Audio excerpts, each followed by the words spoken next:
return issue for the Prestige anthology series. First issue is going to be James Tynion and Tradd Moore, J.H. Williams III, G. Willow Wilson and Greg Smallwood, Emma Rios, and then Paul Dini and Andy Kubert. Though I do want to say that the stories were listed in that order and the contents, but in the book they weren't all organized in that order. That was a little weird. This is the return of the celebrated Batman Black and White. This was, running concurrently along the Wolverine Black, White, and Red counterpart, which Vince has some feelings on, comparing to this, which we'll get into that in a moment. But I'll just cycle through this. This is definitely the art prestige book to show off artists more so than story.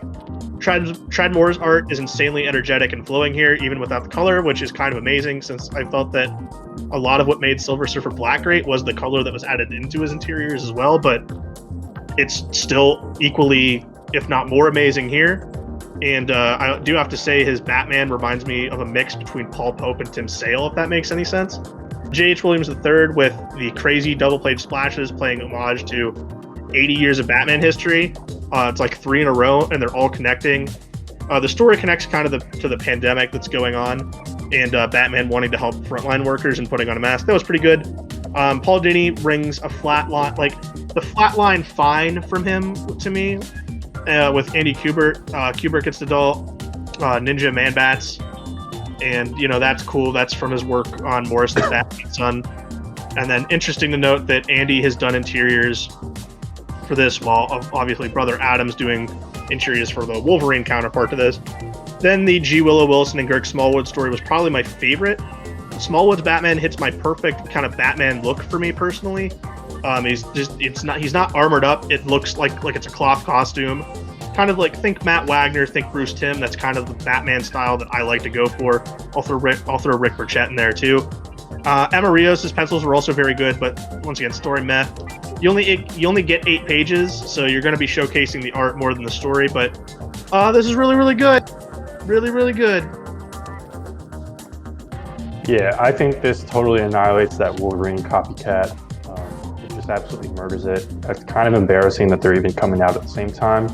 I think the first story, the Tradd Moore stories first. I thought that was strong in writing and art. And then J.H. Williams, I don't know, is there like a special Eisner for? Anything in this book could be, Eisner nominated for short story category. And he's just insane. He mimics so many styles, and I want to particularly call out that in the corner of the first splash, he's homaging his collaborator from Batman Snow, Seth Fisher, who's tragically no longer with us, and had a very unique style.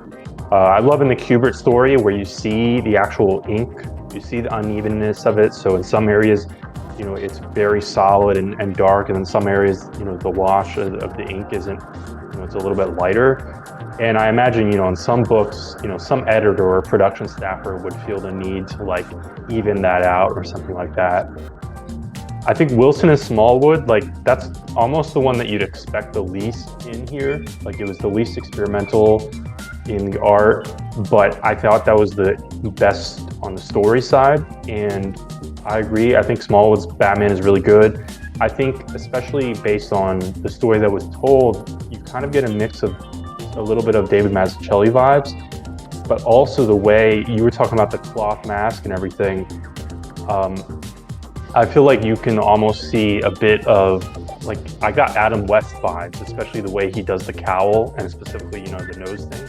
It's not that complete, signature Adam West thing, but it was reminding me of that. It feels like, it looks like it's a real person in a real costume, but also, they're not doing a Christian Bale, armor thing, or a Michael Keaton, super hard, can't move thing. And the story from Wilson felt very animated series in a way, where you had this very sympathetic Croc. This story actually, I know, ultimately, there's a dead guy in the building that Croc has killed, but this is probably the most sympathetic Killer Croc I've seen in a Batman story. I know he's been kind of interesting in Suicide Squad, the comics, not the movie, but probably the most sympathetic Killer Croc I've seen in a long, long time. And this definitely felt like one of those kinds of episodes. They had almost like a Harley Quinn kind of dynamic here with this one character, which I felt very sympathetic towards. this issue is perfect all around, and I do like how they snuck in a little dedication in the beginning to Mark Chiarello, who DC recently laid off after over 25 years with the company. He was essentially like, I don't know what his formal title was at the very end, but he's essentially like their art director. And he created the concept of Batman Black and White. He created Wednesday Comics, Solo, experimental Vertigo or DC, or what they would call Black Label now, which I think this is Black Label. Those kinds of projects. Edited New Frontier as well, but he also edited and put together the creative team for Hush, which I mentioned earlier. So and he's basically considered like probably the preeminent, expert on coloring comic books. So, nice to see the dedication to him here.